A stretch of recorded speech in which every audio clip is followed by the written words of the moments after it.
Yo tout le monde, comment allez-vous? Moi ça va super. Aujourd'hui vidéo spéciale, vidéo que je pensais pas faire honnêtement. Mais aujourd'hui on a un invité de classe mondiale les gars, un retour sur la chaîne. Et d'ailleurs je le remercie parce qu'il a fait le logo, la bannière. Il va prochainement faire du coup mon serveur Discord. Il travaille énormément sur la chaîne et tout, pour moi mais aussi pour vous. Et donc du coup c'est Sky. Salut Sky, comment vas-tu? Bah ça va bien et toi? Écoute, salut tout le monde au passage et puis au plaisir d'être là. Merci pour l'invitation. Ouais, nickel. Bah aujourd'hui le sujet il est simple. Est-ce que la Ligue 1 avant le PSG et après le PSG, est-ce que la Ligue 1 s'est améliorée? Alors toi, déjà on va commencer par des bases simples. La Ligue 1 a un petit peu changé de la saison dernière à cette saison. Il y a eu 4 descentes pour 2 montées, enfin tout ça. Et je vais te laisser du coup nous dire un petit peu les règles de cette année, ce qui a changé entre la Ligue 1 de l'année dernière et la Ligue 1 de cette année, aussi pour la Ligue 2 parce que du coup savoir combien d'équipes montent, est-ce qu'il y a un barrage, est-ce qu'il n'y a pas, enfin je te laisse nous en dire un petit peu plus, Sky. Donc effectivement, donc si vous ne le savez pas, donc cette année la Ligue 1 sera à 18 clubs et pour le moment donc la Ligue 2 sera à 20. Je dis pour le moment parce que je veux aussi apporter une petite force aux Sochaliens qui sont dans le dur et qui ne savent pas s'ils vont rester en Ligue 2 ou pas pour le moment. Donc je me mets à leur place aussi, hein, même moi étant supporter lyonnais, forcément si un jour le club venait à se retrouver dans une telle situation, ça serait compliqué. Donc pour l'instant on maintient que la Ligue 2 est à 20, mais on n'est pas à l'abri, effectivement, qu'il y ait peut-être une Ligue 2 à 19 ou à 20 avec un autre club qui sera peut-être sauvé. Donc voilà, on va commencer donc par la Ligue 1 dans un premier temps, donc 18 clubs. En ce qui concerne les descentes, on va avoir 2 descentes d'office, c'est-à-dire que la 17 et 18e place seront des descentes directement et le 16e sera en barrage. Donc un petit peu comme on avait eu... je crois il y a quelques années de mémoire. Ouais. C'était plus pour la... Ouais, c'est ça. Et donc après, pour ce qui concerne les compétitions européennes, alors ça sera à vérifier, mais pour moi, en gros, ça serait les 3 premiers qualifiés d'office en Ligue des Champions, donc en phase de groupe. Le 4e serait en barrage. Et après, donc 5e place Ligue Europa et 6e Europa League conférence pour la Ligue 1, donc ça va apporter quand même un peu plus de challenge, mais aussi peut-être un peu plus de chance pour certains clubs d'aller en Ligue des Champions directement ou dans les compétitions européennes en général. Ouais, parce que du coup l'année dernière c'était quoi? C'était les 2 premiers qui allaient en phase de poule, 3e c'était barrage de Ligue des Champions. T'avais les 2 premiers, donc c'est ça, les 2 premiers qui étaient qualifiés directement, le 3e qui était en barrage, 4e Europa, 5e Europa League conférence, et du coup après on avait le potentiel aussi vainqueur de la Coupe de France s'il était différent qui partait en Europa League direct. Donc du coup normalement cette année t'as Paris-Lens qui vont en Champions League d'office, t'as Marseille qui va en barrage de Champions League, t'as Rennes qui va en Europa et normalement t'as Lille qui va en conférence. Si je comprends bien les choses, parce que c'est pareil, le football est en train de changer, comme dirait un certain Parisien. Il y a aussi la Champions League qui a été réformée et qui va être réformée pour la saison prochaine, du coup. T'as aussi Toulouse, hein, du coup, pour l'Europa League. On va peut-être pas en parler, hein, parce que ça fait mal au cœur. Mais je vois que tu les avais un peu oubliés, tu vois, donc je voulais te le rappeler un peu. Ah ouais, ah oui, non, c'est dur. C'est dur. Et le 4-0 au bout de 30 minutes, là, ça va. Et donc, pour la Ligue 2, donc, il y a une petite particularité, c'est que, donc, l'année dernière, en Ligue 1, il y avait eu 4 descentes. Et en fait, cette année, en Ligue 2, donc, on est toujours à 20 clubs parce que, alors, pas la saison 2023-2024, mais la 2024-2025. C'est à ce moment-là que la Ligue 2 passera à 18 clubs. Ok. Donc, cette année, en Ligue 2, on va avoir 4 descentes d'office. Donc, comme en Ligue 1 l'année dernière. Et en ce qui concerne donc les promotions, donc ça va être les 2 premiers pareils de qualifiés directement.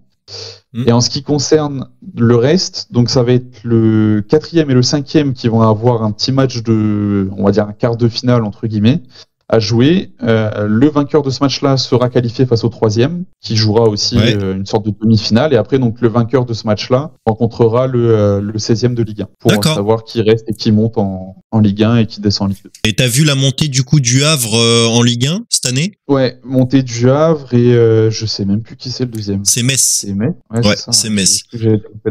Le Havre, le retour en Ligue 1 depuis une bonne vingtaine d'années maintenant. C'était pas non plus la saison la plus facile en plus, étant donné qu'il y avait quand même pas mal de gros qui étaient descendus comme Saint-Etienne ou Bordeaux par exemple.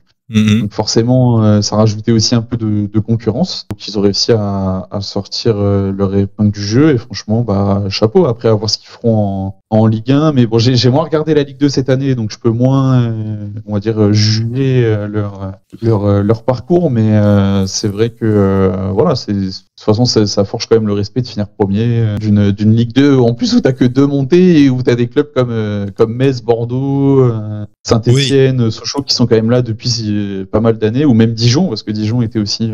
C'est vrai que la Ligue 2, avec la descente de l'AS Saint-Etienne et la descente de Bordeaux, elle a pris beaucoup en compétitivité. Hein. C'est ça, tout à fait. Donc voilà. Après, forcément, bon, il y a les matchs et les joueurs qui se donnent plus ou moins suivant les matchs, mais voilà, c'est sûr que ça forge le respect quand même. Le seul truc à la rigueur, ou ce qui me fait un peu peur, parce que là j'ai le classement justement de l'année dernière devant les yeux.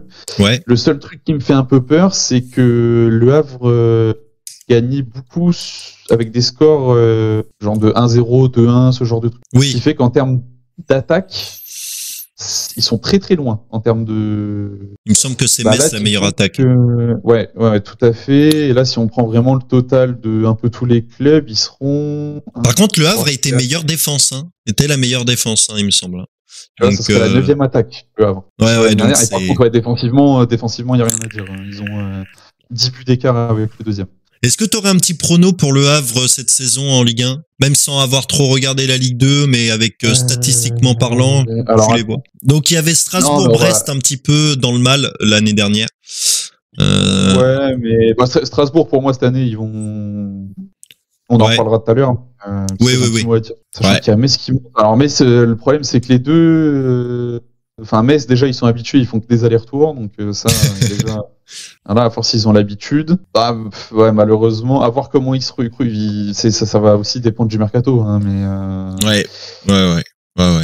Ben, le Havre, moi, je pense que c'est un peu plus haut que le milieu de tableau. Tu vois, je les vois entre la 11e et la 14e place. Leur première année, sauf si vraiment il y a des clubs qui avancent pas cette année, sinon je les mettrais 15 ou 16. Donc soit juste au-dessus du barragiste ou soit barragiste. Sachant que le 13 août, du coup, alors le 11 août, alors pour remettre un petit peu le calendrier en place, le 11 août, c'est le début de la Ligue 1.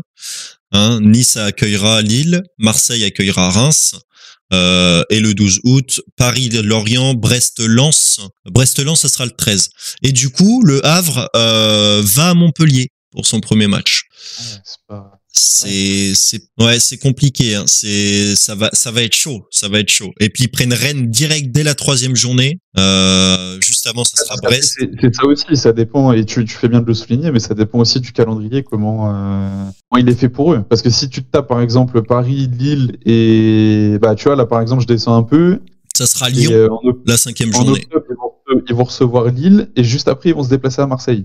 Ouais. Et après ils vont recevoir Lens. Donc tu vois, c'est pas. Ouais, ça va être loin d'être facile. Donc, c'est pour ça, tout dépend aussi comment sont avancés les matchs, mais ça risque quand même d'être... Sachant que du coup, cette année, il y aura que 34 matchs pour chaque club au lieu de 38. Ouais. Hein, ça fera comme en Bundesliga, donc aussi intéressant parce que la compétitivité, elle sera.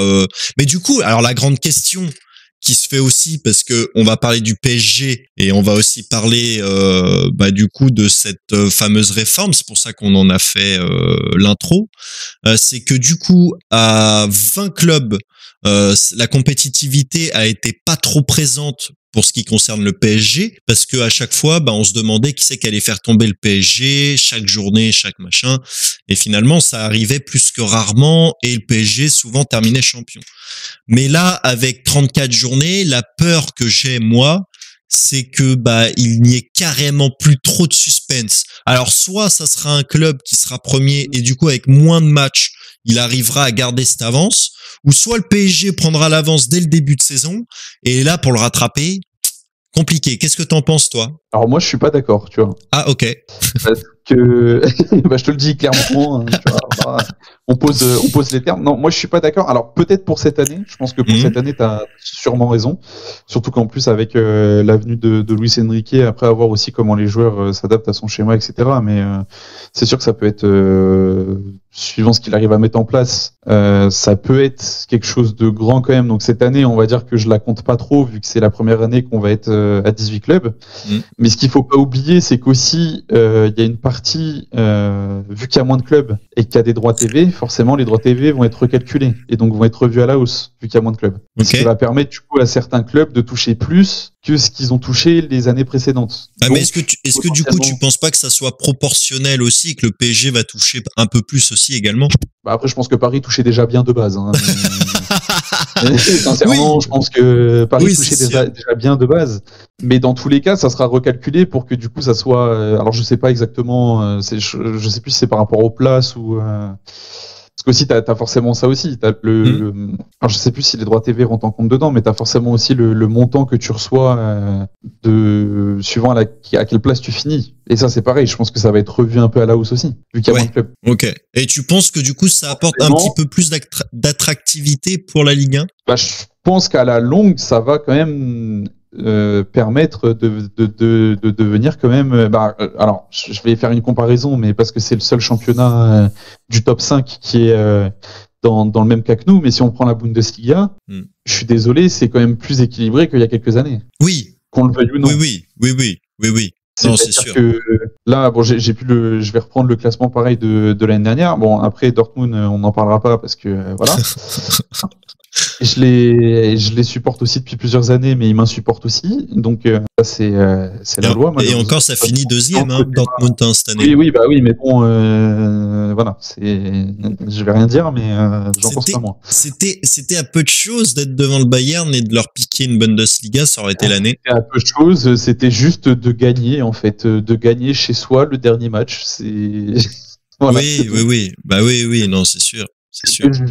Ça. Mais quand on prend par exemple là le classement de la Bundesliga, on a quand même 4 équipes qui se tiennent en 9 points, donc ce qui pour moi n'est pas énorme, sincèrement. Et on a quand même des clubs comme Union de Berlin qui finit 4e. Ouais, c'est incroyable. Pas non plus un club qui attend à cette place-là. Voilà. Et à contrario, il y a Mönchengladbach qui, alors je l'ai sûrement mal prononcé, mais m'en voulez pas, qui finit 10e, ce qui n'est pas normal non plus. Oui, normalement c'est un peu plus haut dans le classement. Ça doit prendre la place de Fribourg. Je suis convaincu que si on reste quand même un certain temps à 18 clubs, ça pourra amener un peu plus de niveau dans cette Ligue 1 et du coup que ça soit un peu plus, que peut-être les clubs qui sont là un peu plus en retrait, et je pense surtout à Lyon forcément, à Nice par exemple qui sont un petit peu, ou même Montpellier qui sont un peu plus dans le ventre mou de cette Ligue 1 depuis quelques années, aille peut-être un peu plus concurrencer les premières places, les 3 premières places. Et au niveau international, quand tu compares la Première Ligue, la Bundesliga, la Serie A, la Liga et donc la Ligue 1, est-ce que toi tu penses que depuis l'arrivée de QSI à la tête du Paris Saint-Germain, donc en 2011, est-ce que toi, tu penses que l'attractivité de la Ligue 1 s'est améliorée déjà localement, c'est-à-dire en France, et derrière, est-ce que ça a pu apporter à la Ligue 1 une meilleure vision internationale? Est-ce qu'il y a plus de personnes qui regardent la Ligue 1, mais sans forcément regarder que le PSG? Est-ce que tu penses que quand t'es japonais, quand t'es américain, quand t'es anglais, mais l'anglais...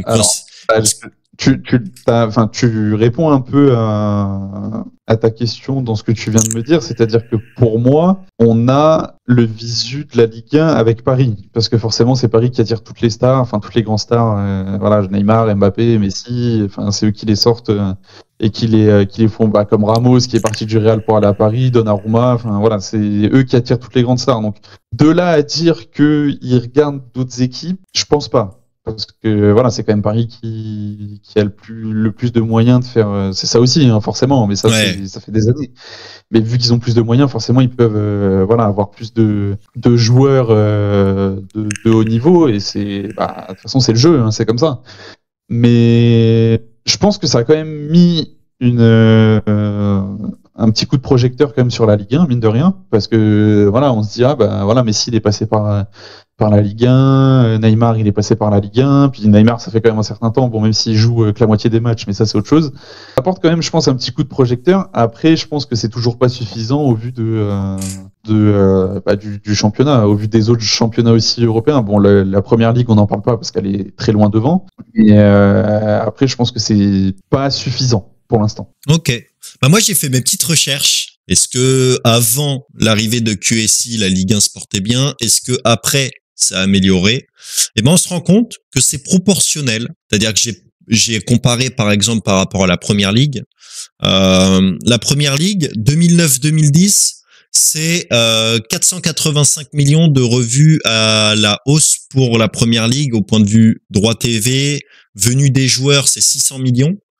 Le transfert notamment estival de 2010, on s'aperçoit que c'est 6 fois moins que le championnat anglais, et en 2023, les revues des droits TV, c'est également la même chose. C'est 7 fois moins que le championnat anglais. C'était 6 fois moins en 2010, et QSI était pas encore arrivé au club, donc c'est proportionnel. Et cette année, c'est 8 fois moins. C'est-à-dire qu'on a pris une fois plus encore moins que la Première Ligue. C'est-à-dire que la Première Ligue a tellement évolué qu'on se rend compte que les championnats, c'est proportionnel. Alors, on compare la Ligue 1 avec la Première Ligue, on sait qu'on est à des années-lumière au niveau de la différence, au niveau des droits TV et tout. Par exemple, si je prends la Bundesliga, qui est actuellement 4e championnat mondial, et on est à 3 fois moins. Et en 2010, on était à 5 fois moins. Donc, on récupère un poil d'avance de ce côté-là, c'est-à-dire qu'on peut aller essayer de chercher la Bundesliga. La Serie A, c'est 4 fois moins, hein, donc en 2010 c'était 6 fois moins, donc on essaie de, mais la Serie A a quand même bougé, parce que la Serie A était un championnat attractif dans début des années 2000 jusqu'à fin des années 2000 jusqu'en 2010, donc c'était différent, il était plus haut, elle était plus haute la Serie A à ce moment-là. Là donc on s'aperçoit que on peut essayer de rattraper la Bundesliga ou la Serie A. Alors maintenant, c'est un petit peu changé, c'est-à-dire que maintenant on regarde aussi ce que fait les clubs en Europe au point de vue des coupes européennes. Donc c'est un petit peu différent, mais au niveau des droits TV, on est quand même relativement loin de la Première Ligue, mais ça, je pense que ça sera pour encore de très très bonnes années. Aucun championnat. Ouais, clairement. Ah bah oui, clairement. La Liga, c'est 3 fois moins que la Première Ligue en revue des droits TV. Hein. C'est 3 fois moins. Donc, avant que la Liga puisse rattraper la Première Ligue, ça va être compliqué. Hein. Ça va être déjà pour eux très compliqué. Alors, parlons pas de la Ligue 1. C'est normal aussi. Oui, ah bah tout à fait.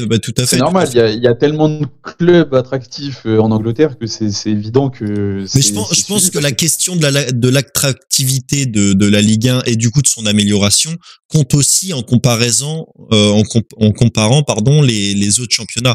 C'est-à-dire qu'on peut aussi savoir si la Ligue 1 évolue dans le monde aussi par rapport à... Oui, bien sûr. En comparant les autres championnats. Quand tu regardes la Bundesliga, c'est possible que dans quelques années, on puisse avoir 4 clubs qui vont en Champions League.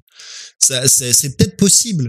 Ce serait embêtant parce que tu te dirais, mais pourtant la Bundesliga c'est chouette à regarder, ça joue beaucoup sur l'attaque et tout, il y a énormément de buts en Bundesliga. Et honnêtement, des fois entre la Ligue 1 et la Bundesliga, je préfère regarder de la Bundesliga parce que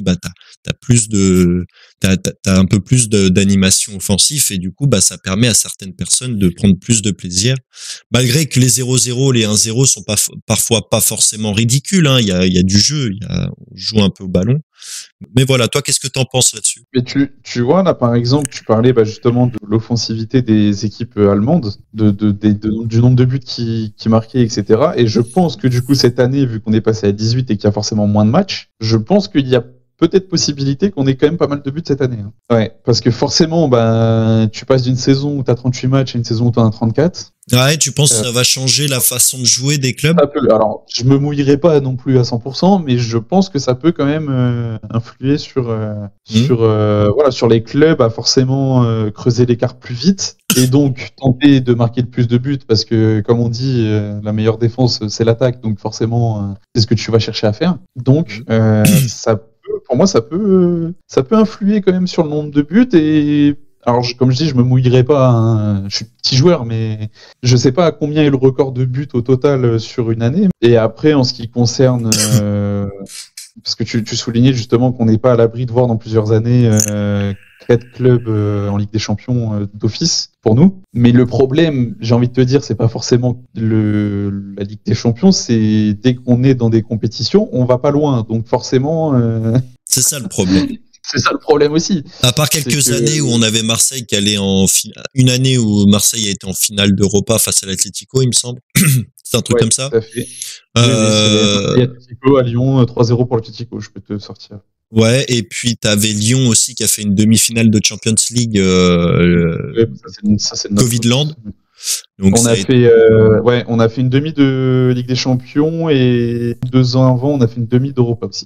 Ouais, donc voilà, donc il y a eu quand même des années où mais assez déçu parce que malgré moi je suis nantais, mais quand je regarde l'Europe, bah je m'intéresse à des équipes anciennement Lyon, par exemple, quand c'était en Champions League, je regardais parce que bah t'es avant tout français, et t'as envie qu'un club français puisse aller au bout un jour de cette Ligue des Champions, comme l'a fait Marseille en 93. Et donc du coup, bah par petit remise, tu regardes le PSG. Parce que le PSG, tu te dis, en France en tout cas, tu te dis, c'est le club qui se rapproche le plus d'une victoire en Ligue des Champions qu'un autre club français. Ça devrait être vrai. Et tu t'aperçois que tu fais venir Neymar, tu fais venir Messi, tu fais venir Mbappé, tu fais venir, au début, quand ils sont arrivés, tu fais venir Verratti. Donc le projet, il est clair. Le projet, c'est bah aller gagner la Ligue des Champions. Sauf que bah t'as plein de problèmes d'à côté autres que les joueurs, c'est la gestion des joueurs en interne qui est pour moi catastrophique. La plupart de ce qu'a fait Neymar au PSG, jamais il l'a fait au Barça et jamais il l'aurait fait dans un autre club que le PSG. C'est pareil pour l'anniversaire de sa sœur au Brésil. Il l'a fait à l'infirmerie. Quand Neymar te dit je suis heureux au club, je me pose des questions parce qu'au Barça, j'ai pas souvenir qu'il se blessait tous les 3-4 mois. J'ai pas souvenir de ça. En fait, l'autre problème de Paris, et ça, c'est un problème de toute façon, je pense que les supporters parisiens seront d'accord, mais le problème de Paris, c'est que ces dernières années, dès qu'ils recrutent des joueurs, c'est entre guillemets pour leur nom et non pour leurs besoins. Ce qui fait qu'ils vont recruter des joueurs qui va entre guillemets apporter une concurrence de merde entre les joueurs en interne, alors qu'en soi, ils n'ont pas forcément besoin de ce joueur-là. Et le souci, c'est qu'ils ont à chaque fois renforcé des postes, mais qui n'étaient pas le poste à renforcer, en fait. C'est-à-dire que pendant des années, ils devaient renforcer la défense, et bah, ils l'ont pas réellement fait, en fait. Donc, mais oui. Bah, ils l'ont fait cette année avec l'avenue de Skriniar et l'avenue de Lucas, mais ça va être bien. Mais c'est sûr que le trio, pour moi, Marquinhos, Kimpembe, Skriniar. Alors, tout dépend après si Kimpembe, parce que je sais qu'il était blessé, je crois, de mémoire. Ça fait longtemps que je l'ai pas vu. En fin de saison, donc après à voir s'il revient à un certain niveau quand même. Mais si les trois tournent bien, ça peut faire mal. Après, je sais pas dans quel dispositif jouera Luis Enrique, mais normalement, ça sera un 4-3-3 défensif avec un 6. Normalement, oui, ça part là-dessus. Deux centraux et 2 latéraux. Il a abandonné par exemple la paire Mendes, Marquinhos, Skriniar et j'ai oublié Hakimi. Bah voilà, ça reste, sur le papier en tout cas, avec Donnarumma dans les cages, c'est une défense magnifique, quoi. Mais là-dessus, je suis totalement d'accord avec toi quand tu parles entre guillemets pour raccourcir un petit peu le sujet, mais c'est clairement du business. Alors, on sait que c'est dans tous les clubs. Hein, on est d'accord. Hein, je suis pas en train de le remarquer que cette année. Hein, je le sais. Mais dans les autres clubs, tu prends City, tu prends United, tu prends Newcastle. Tiens, Newcastle, arrivé de l'Arabie Saoudite, c'est bien de comparer Newcastle avec le PSG parce qu'on parle du PSG quand le QSI est arrivé et le projet qu'ils ont porté.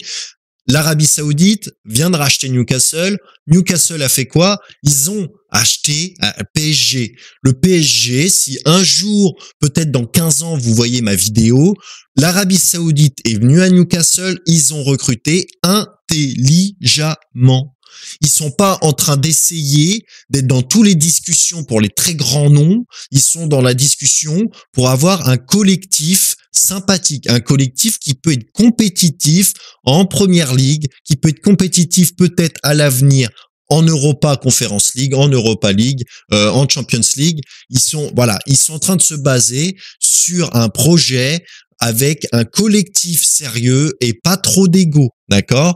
Et c'est ce que le PSG aurait dû faire. Alors c'est bien d'avoir des grands noms, mais il faut d'abord une star et puis après des outsiders à cette place de star. Et pour moi, le PSG n'avait que des stars, ce qui donnait une profondeur de banc totalement dégueulasse. D'accord. Et cette année, j'ai grand peur pour eux parce que la profondeur de banc, j'espère que le mercato va bien se passer pour eux, qu'ils vont réussir à faire partir la noisette pour quelques millions et qui vont pouvoir, avec le fair play financier, commencer à recruter, à avoir de la profondeur de banc, à avoir des joueurs importants. Là, on a vu que ça a changé. Ils ont enfin recruté en défense. Ils ont recruté un latéral gauche et un central. Ce qui est intéressant, il faut continuer. La profondeur de banc, elle est horrible au PSG. Elle est horrible. Alors, si vous pensez gagner la Ligue des Champions qu'avec un 11, sans pouvoir avoir une tactique à la 60e, 70e, faut penser qu'aujourd'hui, il y a 5 remplaçants. Il y a potentiellement 5 remplaçants qui peuvent rentrer en cours de match. Donc, la tactique, c'est aussi d'avoir une profondeur de banc. Il faut avoir essayer d'avoir, parce que tu fais venir Ousmane Dembélé, parce que parlons-en aussi, Ousmane Dembélé, mais c'est combien de blessures au Barça? C'est combien de blessures? T'as déjà Neymar qui risque de se blesser au mois de décembre ou janvier pour rater la 8e de finale de Champions League, et t'as Ousmane Dembélé où tu marches sur des œufs parce qu'il risque de se blesser et rater 3-4 mois dans la saison. Est-ce que c'est bien d'investir même 50 millions, même si c'est rien pour le PSG, mais de toute façon, le marché à droite, il est pas conséquent, à part acheter Ousmane Dembélé, t'as Bernardo Silva, qui, de toute façon, ça le fait pas kiffer, il préfère le Barça. T'avais Kane en buteur pour potentiellement remplacer Mbappé, il est plus intéressé par le Bayern. Et ça aussi, ça tire l'aspect sur l'attractivité du PSG au jour d'aujourd'hui. C'est-à-dire qu'ils ont plus de grandes stars. Donc, pour faire venir d'autres joueurs, c'est un peu plus compliqué à ce mercato. Mais c'est aussi potentiellement Kylian qui fout son bordel. Mais s'il vous plaît, essayez de recruter des joueurs qui sont constants. Là, vous allez acheter Ousmane Dembélé. Imaginons qu'en décembre, il n'y a plus Ousmane Dembélé, plus Neymar. On joue avec qui? Asensio, c'est une catastrophe. J'ai surtout peur que ça fasse en fait comme les années précédentes, c'est qu'en fait dès qu'il y a les matchs des 8e de Ligue des Champions, et il y ait ni l'un ni l'autre et que ça soit chaque année c'est la même chose. Tu sais que Paris va passer les poules, mais est-ce qu'ils vont passer les 8e? Alors hormis les matchs où ils se sont fait voler, ça je suis d'accord avec vous sur ça. C'est par exemple le Barça quand ils se sont pris 6-1, bon. Ouais, mais ça, tu vois, pour moi, c'est entièrement la faute du PSG à ce moment-là. Unai Emery a pas fait en sorte de pouvoir au moins limiter la casse, tu vois. C'est ce que j'ai dit aussi. C'est certes, tout a été sifflé contre Paris, tout et n'importe quoi, validé ou non validé, mais tu dois pas t'en prendre 6. Tu jamais de la vie. Tu dois pas t'en prendre 6. C'est pas possible. Tu dois jamais t'en prendre 6 et je pense qu'à partir de ce match-là, donc ça, pour moi, c'est la plus grande remontada de l'histoire du football en Ligue des Champions. Je pense. Voilà, tu gagnes 4-0 à l'aller, c'est compliqué de te mettre dans la peau d'un perdant au retour. C'est compliqué, tu dois limiter la casse. Même si tu perds 3-0, on s'en tape les couilles, mais tu dois certainement pas t'en prendre 6. Et après le but, c'est un but de Cavani. Je pense que c'est Cavani. De toute façon, ils me diront dans les commentaires si je me suis trompé. Mais à partir du but de Cavani au retour, donc à ce moment-là, tu es à 2-1. Tu dois jamais t'en prendre 4 autres. À quel moment tu t'en prends 4 autres? Et je pense que ça a été un tournant et qu'on en a vu d'autres, notamment le Barça et Liverpool, par exemple. C'est Cavani. Tu vois, je suis pas trop mauvais. Ah non, Kurzawa, c'est un CSC. Ouais, il me semblait bien qu'il avait marqué, mais pas du bon côté. Et tu vois, donc à partir de ce match-là, il y a eu un tournant, et puis PSG avec son projet Ligue des Champions, faire que des 8e chaque année, c'est clairement saoulant. Revenons à la Ligue 1. Donc le PSG, moi j'ai mis 10 arguments pour l'amélioration de la Ligue 1 que je vais te faire part et tu me diras si t'es d'accord. J'ai noté l'attractivité sportive accrue. Donc l'arrivée du PSG a donné des joueurs de classe mondiale dans le championnat de France, améliorer le niveau mondial de compétition et d'excitation pour les fans. Ça, je pense que c'est pas forcément faux de base à l'arrivée du PSG. En deuxième, j'ai mis l'augmentation des audiences grâce à la présence des stars internationales comme Neymar ou Mbappé. Les matchs du PSG attirent davantage de téléspectateurs, ce qui augmente les deux audiences télévisuelles. Je pourrais même rajouter Messi. C'est des milliards d'euros de bénéfices grâce aux stars, aux audiences télévisées. Paris a fait venir beaucoup de stars, mais les autres, ça a été quand même certaines stars, tu vois, mais moins quand même d'un niveau inférieur à Paris. Donc forcément un peu moins quand même de visu, même si on a de plus en plus de joueurs qui viennent, qui renaissent entre guillemets. Ouais. En Ligue 1, je pense surtout, alors je vais surtout sortir des joueurs de Lyon parce que je suis lyonnais, donc logique c'est plus facile pour moi. Mais je pense surtout à Paqueta ou à Memphis Depay. Dès qu'ils sont passés à Lyon, ils ont tout explosé, quoi. Oui, non mais c'est sûr. Et puis t'avais Monaco qui avait le projet de concurrencer le PSG. Un an après, c'est plus du tout le cas. On veut vendre des jeunes et puis vendre les jeunes qui ont performé et tout. Ça aurait mérité de revoir une saison avec Bernardo Silva. Ça aurait mérité de revoir une saison avec Mbappé à Monaco. Ça aurait mérité de revoir Lemar une saison de plus à Monaco. Ils avaient une génération de joueurs d'un coup, en fait. Oui, ça a vendu beaucoup de joueurs d'un coup. Et la même année, de tête approximativement, ils ont perdu Mbappé, Bernardo, Fabinho, Lemar, et j'en avais un autre en tête que j'ai oublié. J'en avais un autre en tête, mais je l'ai plus. Donc ils ont perdu 4-5 joueurs qui leur avaient permis d'aller en demi de Ligue des Champions, et c'est ça qui les a tués aussi, je pense, par la suite. Je pense que si Monaco avait continué à concurrencer le PSG, on aurait eu une attractivité un poil plus grande aujourd'hui, parce que tu fais venir Falcao, tu fais venir Rames Rodriguez, il me semble. C'est pas rien, Falcao à cette époque-là. C'est pas rien, hein. Le mec est l'un des meilleurs buteurs de classe mondiale, ou l'a été un petit peu avant de venir à Monaco. Tu fais venir ces gens-là, et puis un an ou deux après, tu dis non, le projet c'est fini, on passe à un autre projet. Je te chope des bons petits jeunes joueurs et je te les revends en fin de saison pour le double ou le triple du prix. Et voilà. Et c'est assez dommage parce que du coup, au niveau de la compétitivité, au niveau Ligue 1, ça a clairement descendu. Moi j'avais noté compétitivité européenne, les performances du PSG en Ligue des Champions peuvent stimuler la compétitivité du club et des autres équipes françaises, les poussant à s'améliorer pour rivaliser au niveau européen.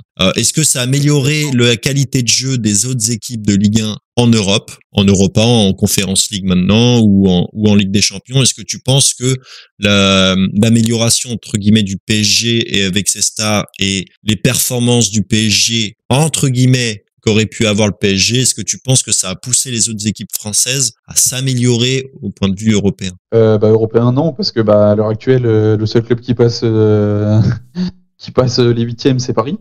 Donc, et il y avait Lyon aussi quand. En fait, le souci, c'est ça. Il y a plein de clubs qui ont le potentiel de passer les huitièmes et d'aller, on va dire, quart, demi-finale, mais pas en Ligue des Champions. C'est en Ligue Europa ou en Europa Conference League du coup, mais pas en Ligue des Champions. À l'heure actuelle, c'est très problématique parce qu'à chaque fois, on n'a qu'un club qui se retrouve en huitième, et on a une chance sur deux que l'autre club français, parce que de toute façon le troisième passe jamais les barrages, donc il se retrouve d'office en Europa.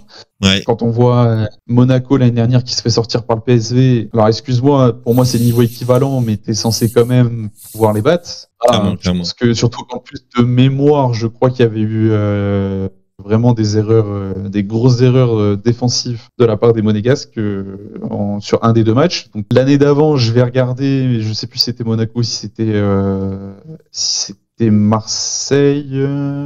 Marseille, je crois que c'est 2 fois phase de poule éliminée, il me semble.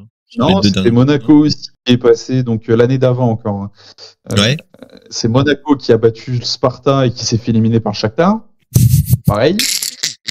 Je suis désolé, mais t'es censé les battre un minimum. Ouais, non, c'est sûr. Surtout qu'en plus, ils ont perdu 1-0 chez eux, ce qui est encore plus grave pour moi. C'est-à-dire que tu t'arrives même pas à faire un résultat chez toi et tu perds chez toi et t'arrives à te faire éliminer. Alors que, enfin, je vais regarder l'équipe, mais je pense qu'elle n'était pas non plus si mauvaise que ça. Voilà, il y avait Ben Yedder, Golovin, bon, il y a encore beaucoup de joueurs. Il y avait encore Tchouaméni, Fofana en tant que milieu défensif. Enfin, ça restait quand même une équipe sur papier sympa, quoi. Une équipe qui pouvait rivaliser facilement en Ligue des Champions. Et le souci, c'est ça, c'est qu'en fait, à chaque fois, on se retrouve avec 2 clubs sur 3 en Ligue des Champions. Ouais. Que le deuxième club finisse soit dernier, soit dernier, mais c'est un peu méchant. Et que dès qu'il tombe en Europa, il fait un aller-retour et il n'y a plus personne. Donc, et là, tu vas être content de ce que je vais dire, mais limite des clubs comme Toulouse, pas comme Toulouse, comme, excuse-moi, j'ai fait un lapsus, comme Nantes.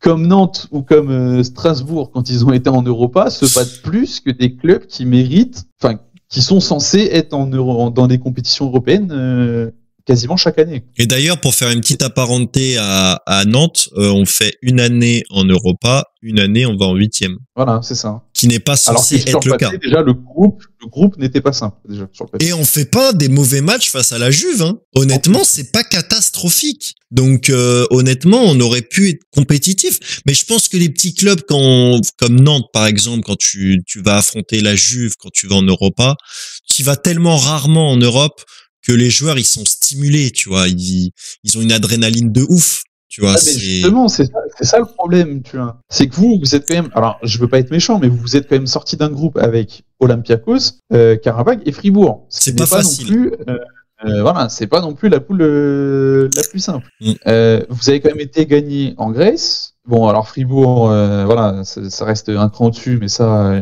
la rigueur, on peut l'entendre. Oui, on s'est mais c'est vrai, on peut l'entendre, tu vois, genre, quand tu vois leurs résultats, 4 victoires, 2 nuls, 13 buts inscrits, 3 buts encaissés. Bon, bah, ok, d'accord, les gars, vous êtes au-dessus, bien joué, tu vois. Oui, non, c'est sûr. Ouais, non, c'est sûr. Voilà. Donc, vous sortez de ça. À contrario, Rennes, qui, on va dire, a un peu plus l'habitude quand même d'y aller. Ah, mais il y a Monaco aussi, je crois que j'ai oublié de temps. Mais à contrario, Rennes, fait 2e, dans une poule où il y a Dynamo de Kiev, Larnaca, alors je sais plus de quel pays c'est Larnaca, je vais te le dire. Qui sont des Chypriotes, hein, donc je précise. Ouais. Et Fenerbahçe, ils finissent 2e en faisant un match nul face aux Chypriotes chez eux, en faisant un match nul à Fenerbahçe alors qu'ils menaient 3-1. Donc là, faut qu'on m'explique aussi. Enfin, oui, non, mais c'est sûr. Oui. Voilà. Et après, je crois qu'il y avait Monaco. Et Monaco, pareil, qui finit 2e derrière les Hongrois, je crois, si je dis pas de conneries. Les Hongrois de Ferencváros, si je le prononce bien. Donc ça, c'est pareil, c'est pas normal non plus. C'est sûr. Et au final, après, quand on prend la phase finale, Nantes, bon, tombe face à la Juve, pas de chance. Fait un incroyable match à l'extérieur, donc à la Juve. Respect, franchement, parce que gros match et franchement, je m'attendais vraiment pas du tout à ça, surtout à l'extérieur. Rennes, qui se fait éliminer par qui? Par Shakhtar, alors que, pareil, ils auraient jamais dû. Ouais. S'ils sont fait éliminer chez eux. Au retour chez nous, je crois qu'on se fait exploser par la Juve. Hein. Oui, vous prenez 3-0. Ouais. Et pareil, Monaco qui gagne 3-2 à Leverkusen et qui se fait sortir 4-2 chez soi. Donc à un moment donné, c'est qu'il y a bien un problème par ici. Comment on peut expliquer que limite un club comme Nantes face à la Juve arrive à tenir plus, parce que qui était quand même, de toute façon, qui était l'un des favoris vu qu'ils ont été en finale en plus, qui était l'un des gros favoris, alors que des clubs qui jouent face au Shakhtar ou face à Leverkusen, parce que Leverkusen c'était prenable pour Monaco, se fassent sortir. C'est pas normal. Et tu vois, tu prends une équipe de Belgique, la Saint-Gilloise, qui elle va en quart. Voilà. Alors que la D1 belge, ou le Sporting qui sort Arsenal par exemple. Voilà. Donc quand tu dis que la Ligue 1 est 5e championnat international, tu te dis pour combien de temps encore, quoi? Parce qu'au niveau européen, c'est compliqué. C'est qu'il y a donc après Rennes face au Shakhtar, ils ont affronté Feyenoord. Feyenoord, ils ont fait 1-1 au Shakhtar, ils ont mis 7-1 chez eux. Ouais, non, c'est sûr. Et puis en 4e, j'avais noté les développements des infrastructures. L'investissement du PSG dans son centre d'entraînement et ses infrastructures a encouragé d'autres clubs à suivre l'exemple, améliorer ainsi la qualité des installations dans l'ensemble de la ligue. J'ai aussi dit ça, je suis d'accord. Ouais, parce que j'ai aussi dit qu'en fait, les petites équipes, quand ils reçoivent le PSG, c'est vrai que la pelouse est quand même un petit peu mieux traitée. Il y a quelques années, les pelouses en Ligue 1, des bons grosses mottes de terre, bien comme il faut. Non, c'est vrai qu'il y a un meilleur traitement des pelouses aujourd'hui en Ligue 1 quand tu reçois le PSG, quand tu reçois un peu plus grosses équipes comme Lyon qui finissent Il y a 7e. ça, et puis il y a aussi le fait que des clubs aient leur stade.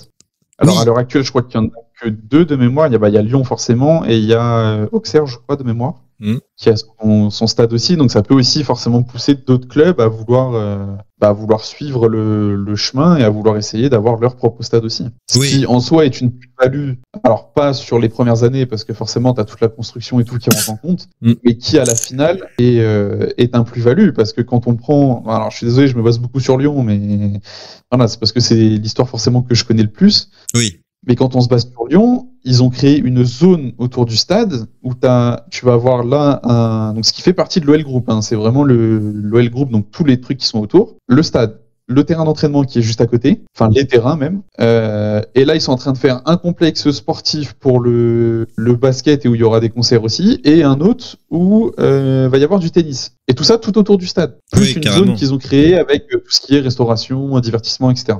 C'est quand même un développement incroyable, sachant que le stade, il a ouvert en 2017, de mémoire. Ouais. Donc tu te dis, en 6 ans, tu as quand même une évolution incroyable, et ce qui va pour apporter plus aussi. Alors je passe surtout sur tout ce qui touche, je pars hors tout ce qui touche les complexes sportifs autres que le foot, mais ce qui va aussi rapporter forcément quelque chose de plus au niveau du stade. Ils sont au niveau de l'énergie, ils sont aux panneaux solaires, donc c'est que des trucs on va dire bons pour l'environnement, et pourtant c'est un stade incroyable. Le stade, en fait, une petite anecdote, une petite aparté, mais le stade a été créé pour que dès que tu fasses un bruit, ça résonne dans tout le stade. Ce qui fait que, tu vois, moi j'ai eu l'occasion de faire plusieurs visites du stade sans qu'il y ait le public, etc. Et en fait, quand tu es une dizaine de personnes et que tu clapes plusieurs fois dans tes mains, et ben ça va résonner dans tout le stade. Comme si tu as l'impression que, en gros, tu tapes, pour te faire un comparatif, tu vas être une dizaine de personnes à taper, et ben tu as l'impression que dans le stade, tu vas être une centaine, alors que t'es que 10 personnes. D'accord. Mais tellement ça résonne, ça fait un peu à l'anglaise. Ok. Très proche de la pelouse, et dès que t'as de l'ambiance, tu sors tes sourds. Quoi. Et en 5e, j'avais noté le rayonnement international. Donc le PSG est devenu une marque mondialement reconnue, attirant de nouveaux partenaires commerciaux et affiche la visibilité de la Ligue 1 à l'échelle internationale. Je suis d'accord, parce que ils font aussi beaucoup de tournées dans les pays autres. Donc c'est-à-dire que c'est soit États-Unis, soit le Japon. Voilà, soit Japon, Chine. Donc forcément, même si c'est que Paris, ça permet aussi de faire connaître la Ligue en elle-même. Ils ont fait une bonne tournée cette saison. Ils ont que perdu, c'est simple. Une bonne tournée de défaites. Ah ouais, c'était sympa. Ça se met bien en confiance pour la Ligue 1 qui est dans moins de 10 jours. Ça va être sympa. On va avoir un top 3 avec Strasbourg, Lens et Lorient. Ça va être génial. Ouais, ça va être sympa. En 6e, j'avais noté l'augmentation des revenus économiques. Les matchs à domicile du PSG génèrent des revenus considérables pour le club et les villes hautes, stimulant l'économie locale. Si t'as quelque chose à dire là-dessus. Après, ça reste quand même des prix abordables, sauf Paris. Sauf Paris, ouais, c'est infernal. Hein. Je m'étais renseigné pour aller voir des matchs à Paris. Puis l'avantage aussi, c'est que mine de rien, il y a beaucoup de clubs en France où les supporters sont à fond derrière. Je pense surtout à Lens, où j'avais essayé moi d'aller voir Lens-Lyon. À Lens, du coup, j'ai loupé, genre la billetterie, elle a été ouverte. J'ai regardé le lendemain, il y avait déjà plus de place. J'ai dit d'accord, ok. Ouais, c'est incroyable. C'est fou. Bon, après Lens, c'est encore à part parce que c'est une ferveur vraiment autre. Hein. Lens, c'est incroyable. Lens, c'est incroyable. Et il y a beaucoup plus pour moi de matchs qui sont à guichet fermé qu'auparavant. Et pour tous les clubs. Et ce qui est plaisant à voir, parce que du coup, ça permet aussi de entre guillemets, fidéliser le supporter à son club et l'inciter à revenir par la suite. Oui. Que faut pas croire. Forcément, plus tu as une meilleure ambiance, plus les supporters vont vouloir revenir. Oui, ce qui est logique. Et puis les résultats aussi dans son championnat fait que ça attire un petit peu plus les. Nous, on aura peut-être ça un jour avec Nantes. Quand tu auras plus le président. Ouais, c'est sûr, faut changer rapidement. Bref, septième point, j'avais noté le meilleur développement des jeunes talents. La présence de stars mondiales au PSG offre l'opportunité aux jeunes joueurs de la formation de se mesurer à des joueurs de haut niveau, favorisant ainsi leur progression. Est-ce que tu penses que c'est réel ou est-ce que tu... Ouais, pas qu'à Paris. Ouais. Pas qu'à Paris. Mais oui, maintenant, parce que je pense que aussi la France commence à... Enfin, d'autres clubs, hein, je parle hors les clubs qui étaient déjà pas mal positionnés en termes du centre de formation, mais je pense que là, je crois que de mémoire, c'est Rennes qui est passé devant, si je dis pas de conneries. Donc ça montre quand même que les clubs autres basent beaucoup plus sur les jeunes et du coup ça offre aussi plus d'opportunités aux jeunes de Ligue 1 voire même de Ligue 2 hein, directement de se lancer dans le monde pro et voilà là quand on regarde le top on va dire le top 10 à peu près on a Rennes, Lyon, Monaco pour le coup Paris et Marseille ne sont même pas dans le top donc ça veut dire qu'il y a quand même d'autres clubs qui arrivent à former des jeunes. Après, ils les gardent ou ils les gardent pas, ça c'est une autre histoire, mais... Lyon est censé être le premier centre de formation européen. Oui, cette année, on s'est fait dépasser par Rennes. Donc voilà, qu'est-ce que je te dise, j'y peux rien. C'est pas de ma faute. Je voulais juste souligner ce point-là. De base, on est censé être premier, effectivement, mais cette année, Rennes est passé devant. Donc, puis de toute façon, vu tout ce qu'ils ont sorti ces dernières années, j'ai envie de te dire... oui, logique. C'est compréhensible. C'est logique. Donc voilà, on prend allez, on va aller jusqu'au top 7, allez, pour te faire plaisir. Donc le premier c'est Rennes, deuxième Lyon, troisième Monaco, quatrième Paris, et là 5, 6, 7, c'est Toulouse, Lille, Nantes. Oh, on est au moins septième quelque part. Oh, ça montre quand même que des clubs qui sont plutôt, on va dire, entre la 10e et la 20e place. Donc, je pense surtout pour Nantes et Toulouse, parce que de base, c'est censé être ça, hein, sur le papier, arrivent quand même à sortir des jeunes talents de leur centre. Donc, ouais, carrément. C'est-à-dire que dans le classement, ils sont entre 10 et 20, mais dans le rapport, on va dire, avec les jeunes, ils sont dans les 10 premiers. Donc, c'est qu'il y a beaucoup plus de personnes qui cherchent à s'appuyer sur ça et c'est plaisant aussi parce que du coup ça permet peut-être de devenir, je vais pas dire une ligue de nouveaux talents, mais voilà, dans l'idée c'est ça. Et puis en 8e, j'avais mis création d'emplois. Le développement du PSG a entraîné la création d'emplois dans divers secteurs, notamment les médias, le marketing et le tourisme. Ça amène plus de monde en France. C'est forcément une conséquence entre guillemets un bénéfice du club aussi en soi. Donc, parce que quelqu'un qui va voir un match, par exemple à Paris, mais qui n'est pas de la région ou qui n'est pas de la France, va peut-être rester plusieurs jours pour visiter la ville aussi, étant donné que c'est censé être la ville, quand même une ville magnifique aussi et très touristique. Donc forcément, quelqu'un qui va aller à Paris et qui n'a pas l'habitude d'y aller va rester plusieurs jours pour justement faire autre chose en plus du match. Ouais. Après, création d'emploi, oui, ça. J'avais aussi noté le renforcement de l'image de la Ligue. Donc le PSG attire l'attention des médias du monde entier, comme on a dit tout à l'heure, améliore ainsi l'image globale de la Ligue 1 et la rend plus attrayante pour les sponsors et les investissements. Oui, ça c'est logique. Je pense que c'est logique, hein, la venue de Longoria à Marseille en est pour quelque chose, je pense. Et puis beaucoup c'était un Russe ou une Russe à Monaco, il me semble, c'est pas toujours le cas. C'était les deux, je crois. Ouais. Donc non, c'était un Russe. Non, c'est ça, c'était un Russe et il a perdu plus de la moitié de sa fortune, je crois, à cause de sa femme. Non, c'était ça, de mémoire. Ouais, donc ouais. Ou un truc comme ça, quoi. Mais après, oui, puis le fait aussi, par exemple, là, tu parlais de Marseille, mais le fait aussi que cette année, ils font un mercato très sympathique. Même étant lyonnais, j'avoue que leur mercato, et j'ai hâte de voir quand même comment ils s'en sortent tous ensemble sur le terrain. Ah, c'est vrai que depuis la venue de Longoria, c'est incroyable ce que fait Marseille. Voilà, l'année dernière, ils ont recruté Sanchez, là, Aubameyang, Kondogbia, Ismail Assar. Ça reste quand même des petits noms. Renan Lodi aussi, pour ceux qui connaissent un minimum. Malinowski l'année dernière. Ça reste quand même des petits noms et qui peuvent justement peut-être appuyer aussi ce visu sur la ligue. Et est-ce que du coup la rivalité Paris-Marseille va prendre un nouveau goût cette année avec ces nouveaux joueurs et du coup le potentiel de Marseille sur le papier? Est-ce que tu penses que ça va apporter des classicos un poil plus intéressants? Ou est-ce que tu penses que Paris est... Le problème c'est ça, c'est sur le papier, oui. Sur le papier, oui. Maintenant, je crois que l'année dernière, on avait déjà dit ça, et je crois que Cormy en Coupe de France, en championnat, ils avaient rien fait, je crois, de mémoire. Ouais, en fait, le souci, c'est que je pense que tant que Marseille n'arrive pas à gagner un match en Ligue 1 face à Paris, ça sera compliqué. Parce qu'encore la Coupe de France, bon, je peux l'entendre. Ouais. Parce que voilà, là, ils avaient gagné un peu plus serré, parce que forcément, ça se joue sur un match. Mais en championnat, quand tu regardes, bon, ils ont perdu 1-0. Je crois que de mémoire, ils avaient fait quand même un bon match à Paris. Mais par contre, chez eux, ils se sont pris 3-0. Donc, voilà, tant qu'il n'y a pas, et encore, ils s'étaient pris 2-0 dans 3 minutes. Donc, ouais.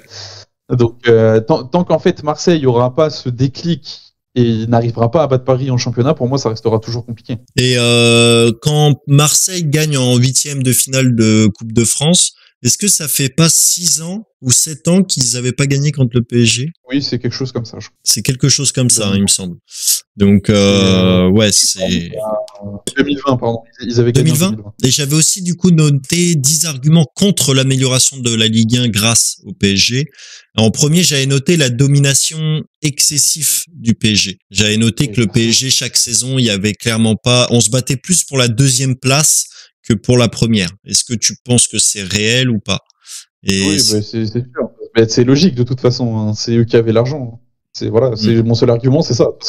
Et du coup, on peut peut-être se poser la question des reversements des droits TV dans les plus petits clubs. Ça ne permet pas aux autres équipes d'aller chercher. Ah oui, de base, c'est sûr. Après, là, comme je t'ai dit, je pense que le fait de passer à 18, ça va aussi permettre de recalculer les droits télé. Donc peut-être que des clubs qui finissent, comme par exemple quand vous. Il n'y a pas une fois où vous aviez fini dans les 10 premiers. Attends, je vais regarder ça, je m'en souviens plus. Enfin, il me semble que c'était ça de mémoire, mais genre vous aviez fini dans les 7 ou 8e ou quelque chose comme ça de mémoire.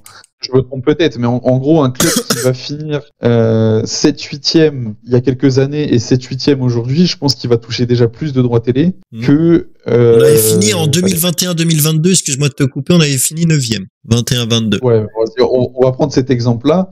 Mais par exemple, quand vous avez fini... ah non, c'était Strasbourg, pardon, que je confondais, autant pour moi. Il me semblait bien que vous n'aviez pas dépassé une certaine place. 17-18, on avait aussi terminé 9e. Mais c'est beaucoup de milieu de tableau. Par exemple, Strasbourg, qui a fini 6e la même année, là, 2021-2022, et je pense que cette année, si par exemple ils refinissent 6e, ils toucheront plus de droits qu'à ce moment-là. Et forcément, ça jouera sur leur développement aussi. Déjà qu'ils ont été rachetés. Donc, je vais pas mettre les 10 arguments contre parce que sinon on va y passer 4 heures.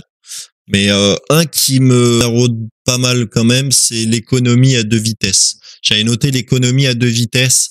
Le PSG opère sur un plan financier très élevé et accorde une rémunération économique avec les autres clubs qui peut avoir du mal à rivaliser. Donc c'est ce qu'on vient de dire clairement.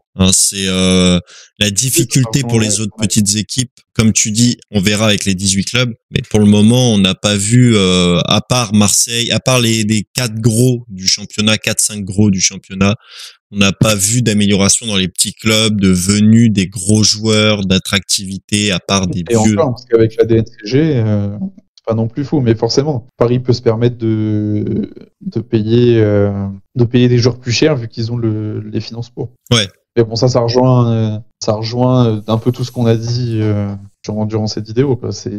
Dès que tu as un club au-dessus qui peut mettre des salaires conséquents, forcément, c'est compliqué pour les autres clubs de suivre si par exemple le joueur venait à passer de ce club-là à un plus petit club. Et du coup, la conclusion de cette vidéo, et je te pose la question à toi, est-ce que tu penses du coup que le PSG a fait grandir la Ligue 1? Je dirais oui quand même. Je dirais oui quand même parce que forcément, comme tu l'as dit tout à l'heure, tu as forcément des clubs qui ont essayé de rivaliser avec Paris. Et ça a été le cas pendant 2 ans où tu as Monaco et Lille qui ont été champions. Mine de rien, Lens a quand même failli les titiller cette année parce que, effectivement, parce que comme tu l'as dit tout à l'heure, y a des clubs qui ont essayé de rivaliser avec Paris. Donc l'année où Monaco et Lille ont été champions, c'est pas pour rien non plus. Ouais. Et forcément, ça aussi, je pense que ça profite au club aussi dans cette idée-là, c'est-à-dire qu'ils essayent de recruter forcément plus intelligemment pour concurrencer. Et quand on voit par exemple un Lens qui finit 7e en 2021-2022 et qui cette année finit 2e à 3 points de Paris, je crois, de mémoire, bah forcément, tu te dis, alors sans compter l'entraîneur, parce que l'entraîneur a fait un travail incroyable dessus, mais aussi avec les joueurs, c'est-à-dire avec des Openda, avec des Fofana, avec des Samba au gardien, enfin c'est des joueurs qui ont quand même été cherchés un peu à droite à gauche. En espérant qu'ils vendent pas trop à ce mercato. Ça c'est le risque aussi, malheureusement. Ça, est-ce qu'ils ont le projet de continuer, encore de s'améliorer, de renforcer encore plus l'équipe? Bah ça c'est le risque, mais ils ont déjà vendu Openda, je sais pas s'ils ont recruté derrière, mais forcément c'est le risque. De toute façon, chaque club qui performe une année se voit pris un peu d'assaut par tous les autres clubs. Ok, ça marche. Bah moi dans mon cas, je vais être peut-être un peu plus nuancé. C'est que à part quelques équipes qui ont réussi à gagner la Ligue 1 en 12 ans, c'est-à-dire Monaco, Lille, ça fait 2-3 clubs, si j'en ai oublié un. En 2011, t'avais Montpellier. Montpellier, donc 3 clubs, 12-13 ans. Ça fait 3 clubs, donc 3 saisons sur 12 où une équipe arrive à concurrencer le PSG et aller gagner une Ligue 1. Moi, je les mets dans le même type que Leicester en Première Ligue en 2015 quand ils arrivent à gagner la Première Ligue. Je pense que c'est des années et c'est pas constant. Tu vois ce que je veux dire? Moi, je pars du principe que je commencerai à me dire les autres clubs concurrencent le PSG comme quand déjà en Ligue 1 il y aura 2-3 années où on se dira waouh, sur les 3 années il y a eu un club qui a réussi à gagner la Ligue 1. Un an après, bim, encore un club qui passe devant le PSG.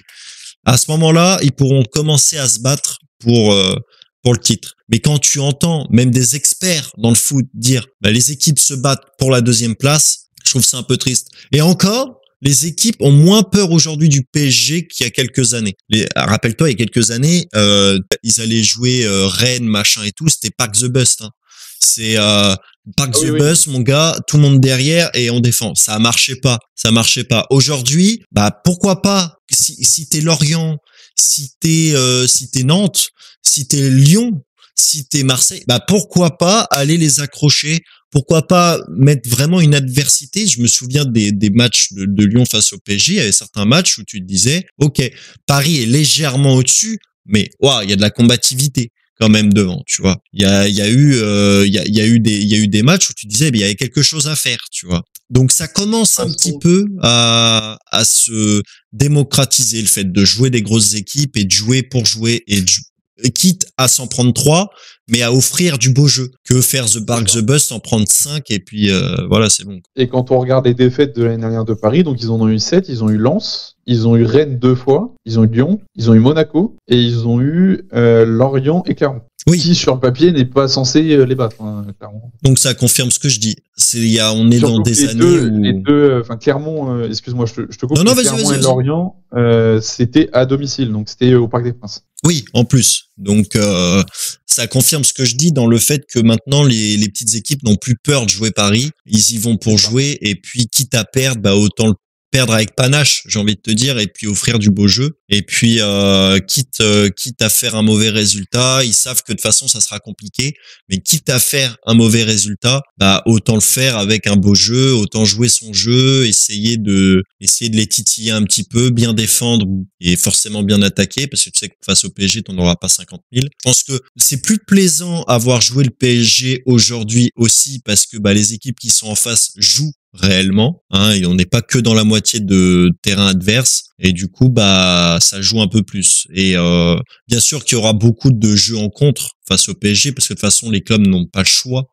Mais quand tu vois le jeu de Lens cette année, quand tu vois le jeu de Marseille cette année, bah ça joue pas qu'en contre. Il y a du sacré beau jeu, c'est dépassant une touche et tout. Donc c'est aussi, pour revenir au thème de la Ligue 1, le jeu. Moi, je suis désolé, le jeu de la Ligue 1 est plus beau à regarder maintenant que dans les années début 2010. Ah oui, que les années précédentes, même 2015, hein, c'était un calvaire. Hein. T'avais des 0-0 8 fois sur 10, t'avais des 1-0 de temps en temps, là, aujourd'hui, ça s'est ouvert un petit peu au jeu et il y a beaucoup moins de longs ballons et un peu plus de passes simples. Donc je pense que ça essaye de jouer plus simple pour aller chercher des buts et pas en encaisser, quoi, tout simplement. C'est finalement pas mal quand même. Moi j'apprécie mieux la Ligue 1 aujourd'hui qu'il y a quelques années. Je prends plus de plaisir devant la Ligue 1 aujourd'hui. Je suis pareil. Je sais que, alors moi ça reste mon avis, mais je sais qu'à l'heure actuelle, je préfère regarder un match de Ligue 1 plutôt qu'un match de Liga ou de Serie A. Oui, carrément. Ah bah moi la Serie A, je suis absolument pas. La Serie A, c'est compliqué. C'est pas le championnat que je préfère. C'est très très compliqué. La Serie A, j'arrive pas à m'attacher. La Serie A, c'est ça qui est chiant, c'est qu'il y a t'as des moments où tu vas avoir des équipes qui vont jouer magnifiquement, comme par exemple Naples cette année, où quasiment tous leurs matchs, pour en avoir vu quelques-uns, c'était super à les voir jouer parce que ils avaient une domination. Tu te dis les mecs, ils vont jamais s'arrêter, quoi. Ouais. Et à contrario, t'avais des clubs comme Milan ou l'Inter ou autre, quand tu regardais les matchs, je vais pas dire que tu te faisais chier, mais pas loin, quoi. C'est la Ligue 1 des années 2010. Donc, il y a des fois, moi je vais peut-être me faire insulter dans les commentaires, mais la Série A, c'est la Ligue 1 des années 2008, 2010, 2012, où tu te dis, putain, c'est chiant à regarder, qu'est-ce que tu te fais chier? Moi, c'est vraiment ce que je me dis quand je regarde des matchs de Série A. La Liga, c'est pareil, hein. La Liga, c'est pareil, parce que mine de rien, hormis Real, Atlético et Barça, quand tu regardes un match milieu de tableau, mais tu te dis...